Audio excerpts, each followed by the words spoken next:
Hi, everyone, and welcome to Lead Smarter. I'm your host, Sarah Dyson. Today, we're exploring something that I've seen derail even the most promising leaders and teams: the trust destroying leadership trap. I want to share something with you. 10 years ago, I was part of a high performing team that completely imploded. Not because we lacked talent or vision, but because our new director couldn't let go of control. I watched as daily check ins became hourly updates, open conversations transformed into one way directives, and my colleagues' innovative spirits slowly dimmed to mere compliance. Within 6 months, our attrition rate hit 40%.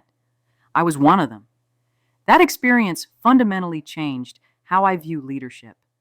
Trust isn't just a nice to have, it's the invisible infrastructure that determines whether your leadership stands or collapses. In today's episode, we'll explore exactly how well intentioned leaders accidentally sabotage trust, the devastating ripple effects when trust breaks down, and, most importantly, how to rebuild it through specific, actionable practices that I've studied and implemented. Whether you're leading a team of 2 or 2,000, by the end of our time together, you'll have practical tools to recognize your own trust-destroying tendencies and transform them into trust-building strengths. The single most dangerous leadership trap I've observed across industries and cultures is this: prioritizing control over connection. It's a trap because it promises safety, but delivers isolation. It promises precision, but creates paralysis. And while it may feel like responsible leadership in the moment, it systematically dismantles the very foundation that makes leadership effective. This trap manifests in three primary ways. First, micromanagement, the leadership equivalent of constantly looking over someone's shoulder. When leaders micromanage, they communicate a fundamental message: I don't trust you to handle this. This doesn't just feel uncomfortable. Research has shown it triggers the same neurological threat responses as physical danger. Think about that. Your management style could literally be activating fight or flight responses in your team members' brains. I'll admit, I've caught myself here more times than I'd like. When deadlines loom or stakes are high, my instinct is to grab the wheel. But every time I do, I rob my team members of both agency and growth. The second manifestation is information hoarding. This happens when leaders selectively share details, withhold context, or create unnecessary mystery around decisions. Information hoarding isn't always malicious. Sometimes it stems from a desire to not overwhelm the team or keep things simple. But the impact remains the same. It creates power imbalances and prevents team members from understanding the why behind the what. And finally, perhaps the most insidious manifestation: the inability to acknowledge mistakes or limitations. Leaders who position themselves as infallible create impossible standards and shut down authentic dialogue. After all, if the leader can never be wrong, what's the point of speaking up? All three of these behaviors, micromanagement, information hoarding, and projecting infallibility, stem from the same root: fear. Fear of losing control, fear of being exposed, fear of failing the people who count on you. The irony is that by trying to control everything, we lose what matters most: the collective power of a trust-based team. Let's talk about what happens when trust breaks down in an organization. First and most immediately, employee engagement plummets. According to Gallup's research, teams with low trust environments show 50% lower productivity and 44% higher turnover than their high trust counterparts. Think about the financial implications of that for a moment. The cost of replacing a single employee ranges from half to 2 times their annual salary, not counting the lost productivity during transition periods. But the damage goes beyond balance sheets. When trust erodes, innovation becomes impossible. People stop bringing their full selves to work. They stop sharing those, this might sound crazy, but ideas that often lead to breakthroughs. Instead, teams develop what Harvard researcher Amy Edmondson calls defensive silence, where speaking up feels more dangerous than staying quiet. I witnessed this firsthand at a tech company where I consulted. Their product development cycles had stretched from 6 weeks to 6 months.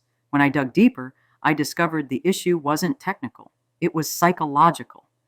Team members had been criticized so harshly during previous launches that they were now triple checking every detail, seeking unnecessary approvals, and ultimately prioritizing safety over speed or innovation. The cost? They missed their market window and watched a competitor capture the space they had pioneered. Perhaps most concerning is how trust breakdowns cascade through an organization's culture. Trust doesn't erode in isolation, it creates ripple effects.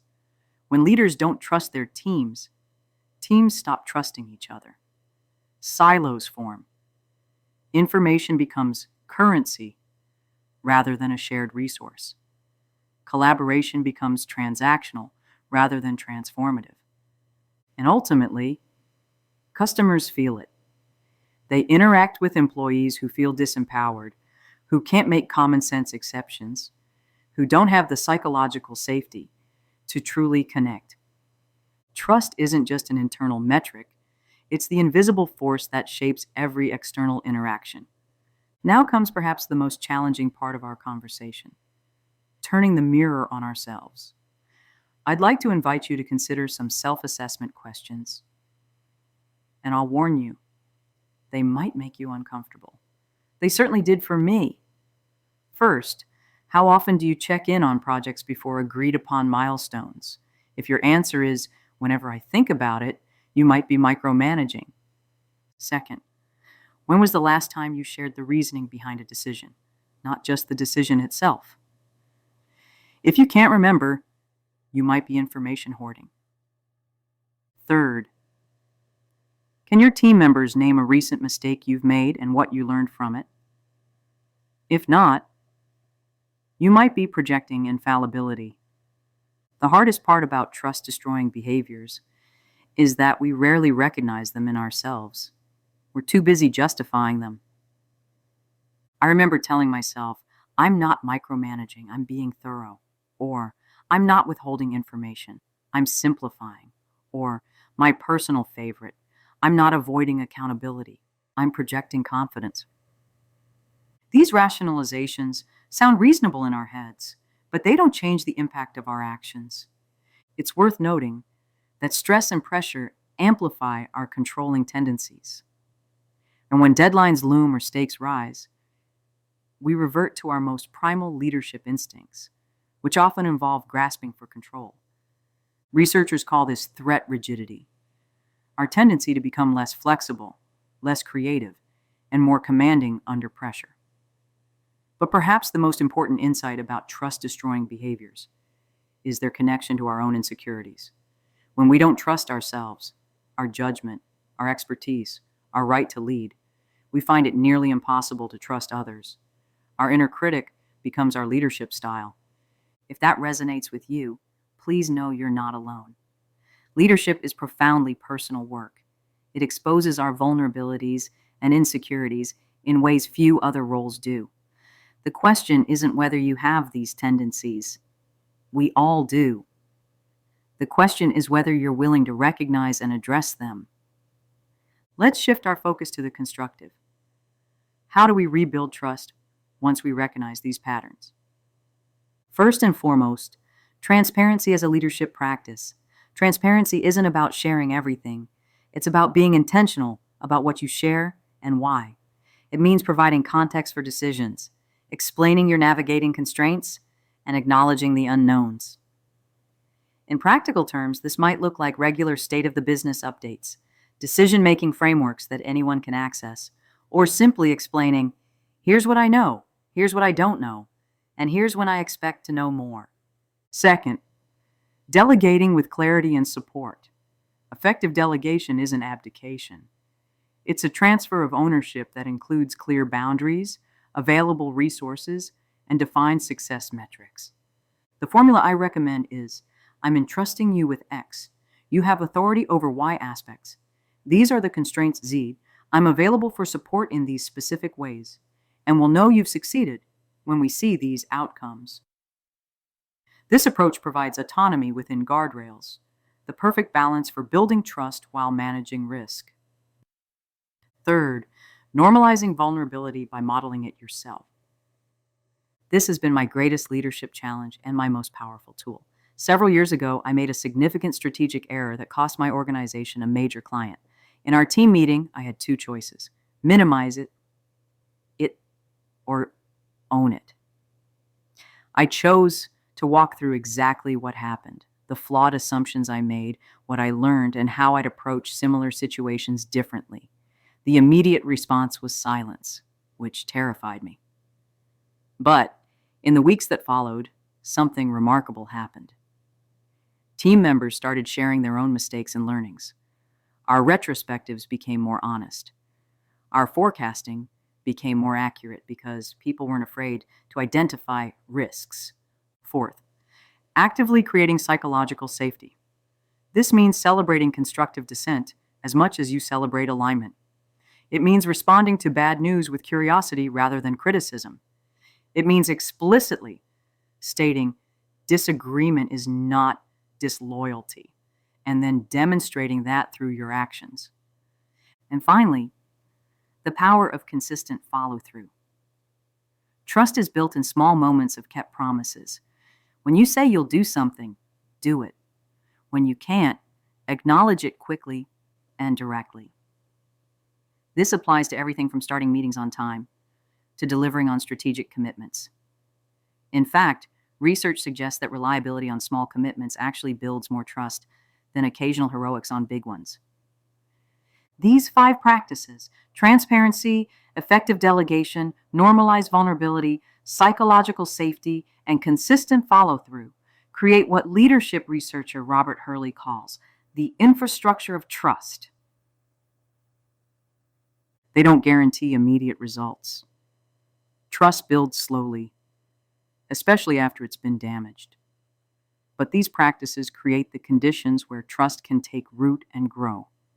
As we wrap up today's episode, I want to emphasize something important. Recognizing trust-destroying tendencies in your leadership isn't cause for shame. It's cause for hope. Awareness is the critical first step toward transformation. The very fact that you've invested time in this conversation suggests that you're the kind of leader who cares deeply about creating environments where people can thrive. Consider these 3 actionable steps you can implement immediately. First, identify one regular meeting where you can create space for genuine input before decisions are made, not after. Second, share something you're currently struggling with or learning with your team this week. And third, ask for specific feedback about one area where you could delegate more effectively. In our next episode, we'll build on these foundations as we explore difficult conversations that build rather than break trust, including specific scripts and approaches for delivering challenging feedback, navigating conflicts, and addressing performance issues while strengthening relationships. Before we go, the most profound leadership insight I've gained over 20 years isn't about strategy, execution, or even emotional intelligence, though all those matter. It's that leadership at its core is an ongoing choice between control and trust, and while control may feel safer in the moment, only trust creates the conditions for excellence. Thank you for joining me today. I am Dr. Dyson with Lead Smarter. I look forward to meeting you next week.